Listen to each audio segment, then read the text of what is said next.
My name is Ian. I'm 20 years old and I like video games. Like, a lot.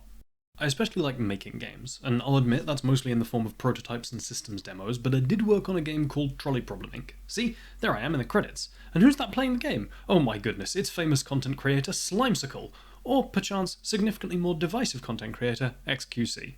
That's pretty much been the highlight of my career so far, but I'm looking to change that. This is Station 77. It's my fixed camera, Silent Hill and Resident Evil 2 inspired survival horror game that I'm making. It didn't always look like this though. In fact, it used to look like this. At 9:30 PM on Monday the 12th of November, I started developing Station 77, though I didn't realise it at the time. What I was actually trying to do was create a really short game that could be played through in half an hour or so to fill out my portfolio. Then everything spiralled out of my control and I'm still here 5 months later. This video is about that spiralling process, the ups and downs of development, as well as a couple of other things that happened along the way. Let's get started, shall we?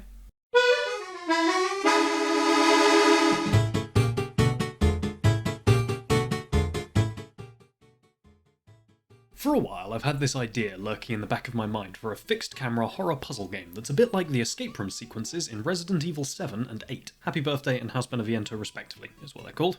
The escape room genre is one that I think is well suited to horror, and I'd always liked the idea of having a crack at one myself. I actually did try prototyping one a little while ago, based on the Doctor Who episode Midnight, where the Doctor ends up trapped on a little shuttle bus thing on an alien planet and something's trying to get into the bus. It's a really good episode of the show, definitely recommend watching that. It's a good piece of context for how things ended up where they are now. So, back to 9:30 in the evening on Monday the 12th of November 2024. While I didn't set out with an immediate deadline, I did have a set of goals I needed to reach and a vague plan for how to go about that. How? How is it broken already? I had a to-do list. I had a to-do list. I recorded a lot of this early stuff as my intent was to finish the project and then do an evaluative write-up devlog about the experience. In a weird way, I have sort of ended up doing that, I just have to keep going after this. Anyhow, it only took about 4 hours for me to set up the movement and the original version of the inventory screen. This was before I'd really figured out an aesthetic direction for the project, so it's designed to look like the inventory screen from the original Resident Evil 2. Much like everything else you see here, this is going to change. By the end of the first week, I'd got a strong core and good momentum. I was starting to think about perhaps expanding the scope of the project, going from 3 areas at 20 minutes completion time each to a wider scope, maybe a game that's closer to 3, 4, 5 hours long. I'd also started figuring out how I could create assets which looked halfway decent, so maybe I could put it on Steam. Here's some footage of me driving around and mulling on this idea. Yes, my problem might not be with the idea of releasing the game, but rather the fact that the idea of it being on Steam and asking money for it, which I would do, kind of legitimizes it as a video game and suddenly means that my work can and will be judged alongside the work of people I look up to and respect. Maybe this is in fact about my own insecurities. Maybe this is about not wanting my work to be judged and criticised and perceived. By the end of this first week, there is even already some stuff in the game that I can't show you because it's carried on into the final version of things, and therefore it's a spoiler to show it to you, which is slightly frustrating because it appears in a significant proportion of my early footage. During this first week, I was experimenting with different artistic techniques that I could use and realised that the iPhone 15 Pro that I'd recently bought to replace my aging iPhone 7 had a really good camera, and that I could use photos of things to create textures that both looked good and I knew I'd have the rights to use. This discovery came when creating this floor texture, which can still be seen in the current version of the project and is my actual kitchen floor. These books from my bookshelf are another example. I also discovered the site Photopea, which can be used to create normal maps if you either don't have Photoshop or for some reason your Photoshop refuses to do normal maps like mine does.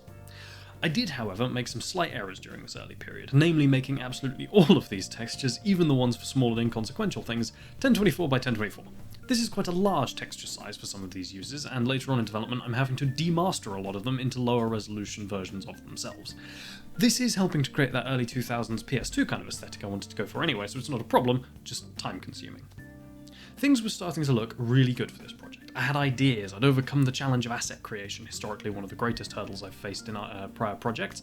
I was starting to feel like I might really have a game worth playing on my hands, and this was all in just 2 weeks, remember. Then my girlfriend of 3 years broke up with me. I was absolutely blindsided. Just for clarity, there's no big drama, just times and feelings change, but I don't do well with change at the best of times, so this completely derailed me for a little while. But after getting good and drunk, facing off against some personal demons, and recognising that I was going to have to face this with a degree of emotional maturity sooner or later, and opting for later, I started thinking about the project again. The reason I mention this is that there's a bit of a lull in my recording and general progress after this, so we're about to have a bit of a time jump and not a great deal of meaningful progress made, and that's just what was going on in that gap. I felt that in the state I was following the breakup, I needed to focus on something big, something I could really pour myself into, so after a few days off, I started designing and mapping level layouts for this larger game that I'd been thinking about, and trying to write up a proper design doc. That document went through quite a few iterations, but eventually we got to this. 10 pages of documentation on the design and narrative of what was now named Station 77. Over December, I shifted from recording all of my progress every day to infrequent updates where I just showed off the stuff I'd been working on after finishing it. On the 12th of December 2024, I recorded the final update video until early February 2025. At that point, the project looked like this. I was still greyboxing things, but I had an idea of the kind of structure I wanted the game to take. I'd decided that you'd start out in the medical bay. I had a tone that I wanted to aim for, deciding on 70s genre sci-fi in the vein of the Alien films or John Carpenter's The Thing.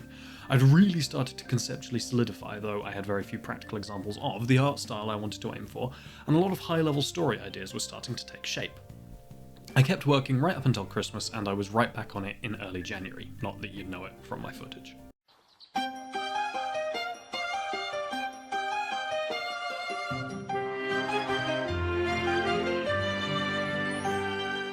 Now seems like a good opportunity to take a short interlude and talk about this finished design document, to completely outline the game I'm making and essentially pitch it. So, Station 77 is a single-player, light survival horror game blending a pastiche of the pulp style of 70s and 80s sci-fi movies like Alien and The Thing, cigarette smoke fills the air, big chunky terminals with great clattering keyboards on every desk, that sort of thing, with the exploration and puzzle solving of classic horror games like Silent Hill 2 and the original Resident Evil 2. One of my main intentions with this project is to settle a gripe I have with the modern remakes of old fixed camera horror games like this by demonstrating that a fixed camera style can be used creatively and with stylistic intention rather than just being a product of limitation or an outdated design concept. In this particular department, it draws a lot from the strong visual style of directors like Wes Anderson, Mike Flanagan, Edgar Wright, and Robert Eggers. The story setup is that you are a member of a crew on a deep space research and exploration mission for the Earth Research and Development Institute. In 2016, the ERDI commissioned 100 research vessels to be sent into deep space. You are aboard the 77th unit of that 100. The journey is simple. The crew spends 5 years in stasis as the ship reaches the outer rim of explored space, then travels for 5 years on a flight path to a target point with some deviation allowed for points of interest picked up by the long-range scanners.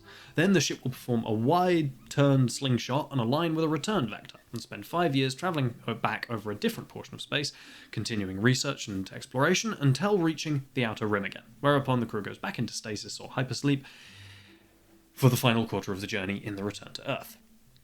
However, during Station 77's return flight, the player character ends up in a medical pod after some routine maintenance goes severely awry. When you awaken, the ship is in ruin, the engines are silent, and it's up to you to untangle the mystery of what happened and try to get home. The core gameplay is based around exploration and puzzles, finding certain keycards to gain access to different wings of the ship, and repairing damage to the ship as you find it. All the while, though, you are being stalked from the vents by a monster. This monster acts as an independent nemesis entity like the Xenomorph in Alien Isolation or Mr. X in Resident Evil 2. Your goal is never to kill the monster, just to evade it. The game is intended to be about 4 to 5 hours in length and relays most of its story through computer logs found during exploration. It is not intended to be a hugely challenging experience, but rather an atmospheric and tense game, bringing more narrative satisfaction than mechanical.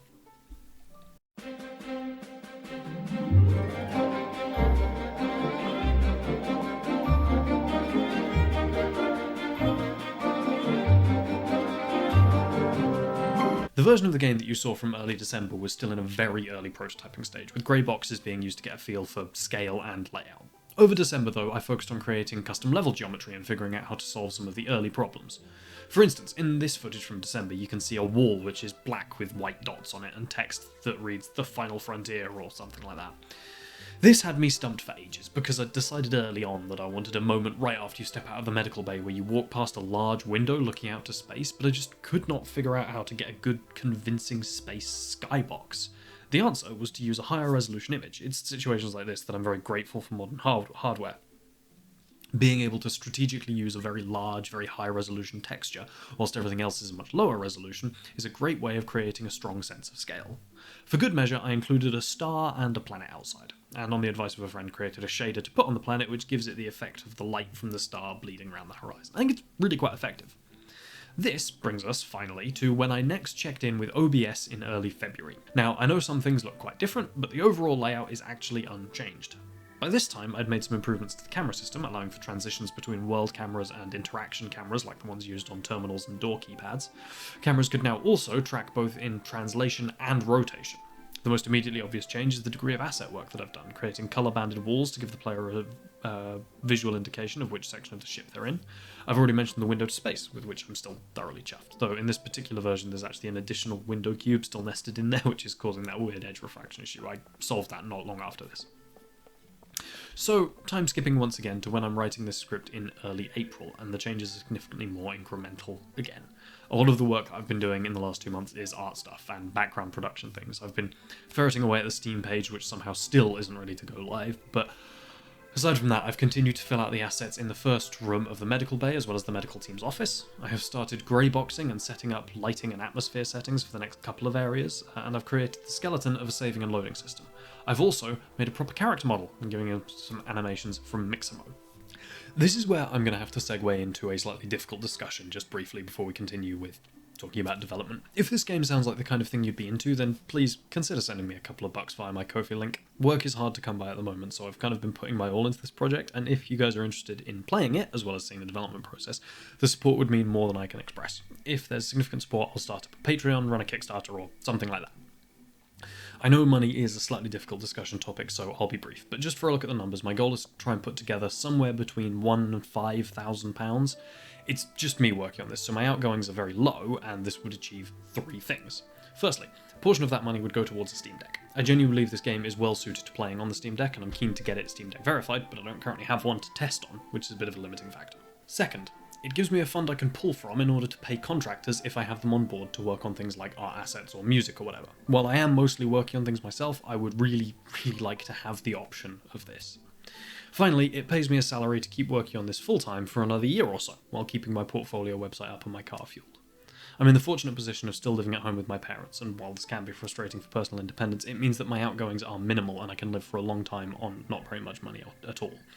£1,000 to £5,000 for a year is quite a small salary, but I'm still an unproven developer, and I don't want to ask for tens of thousands of pounds when nobody knows if I can even deliver on my promises. I know I can, but you people don't, and that's a big issue if you're giving me money to make a game and these devlog videos. So, if you'd be interested in playing this game, following the development of it, and maybe seeing your name in the credits, let me know what you think in the comments, and I'll put together a proper plan for funding development. Thank you very much for listening, and now back to our regularly scheduled programme. And I get frightened, just like you. You now know what state the game is currently in, like right now on my computer, so let's talk about what needs to happen next. The short answer is quite a lot. The longer answer is that, and I should stress that this is all just next steps, not everything that needs to happen before the game is finished. I've started setting up the Steam input system for proper controller support, but it's still in its infancy. There's still basically no audio in the game, aside from some minor keyboard clatters and Steam hissing effects, which I was using to test things out, so I need to start getting more background sound effects in, such as footsteps. I need to get a lift set up that can move you between floors, as well as expanding out camera zones to the next few areas. Around then is also when I want to implement a proper system for loading and unloading game objects, as right now they all just get loaded in at once. That's not too much of an issue at the moment, because of the limited complexity of everything I'm working with, but by the time the entire station is laid out, I imagine it'll start feeling a tad sluggish. Unreal's basic frustrum culling has been doing a pretty good job of handling it so far, but I think pairing that with a more purpose-built system would be a sensible thing to do. A single class that somehow maintains all of the game objects and geometry in all the levels and can issue instructions to become invisible or stop ticking, things of that nature, would be really useful. Then using a system of strategic airlock type doors and lifts to unload previous areas and load future ones. I think this is the best way to optimize this while still keeping things both consistent and seamless. Though that is currently just a theory, and we'll have to wait and see how it shakes out when I've actually tried implementing it. While the core puzzle mechanics of door locks and keycodes are set up, I need to redesign the terminals to be more designer-friendly. Basically, right now, its functionality is hard-coded, and what I want is to create an infrastructure thing so that I can just create a data table of the emails and things that it needs to display, and attach to the object in editor. The inventory screen needs to be redesigned. I also need to actually set up the ability to hide in lockers and cupboards and such in the style of Alien Isolation, as that's a key mechanic for the game which doesn't currently exist. Likewise, the repair system, where you have to fix bits of the ship as you go, which is essentially just a slightly different version of a locked door puzzle, I still haven't fully figured out.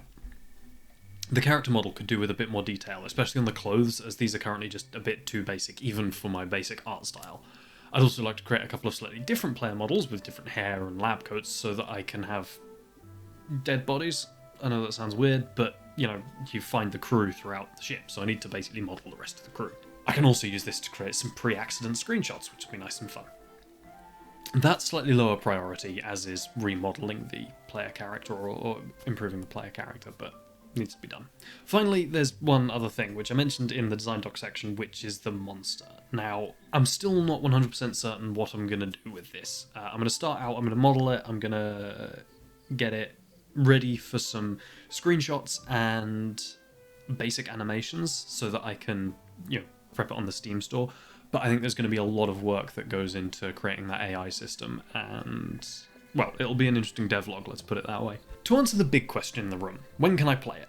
I'm honestly not too sure. As we've just been over, I've got rather a laundry list of things to get done before a demo is ready. Sure, a lot of this stuff isn't necessary for a demo, but quite a lot of it also is. Something else that I haven't mentioned for a publicly facing demo is that I'm going to need to set up a publicly facing Steam page, and as I mentioned earlier, that's a bigger process than I'd anticipated. However, I'm continuing on at a decent pace. Obviously, I've had to take a few development days off to make this video, along with its companion video, which should be going up around the same time.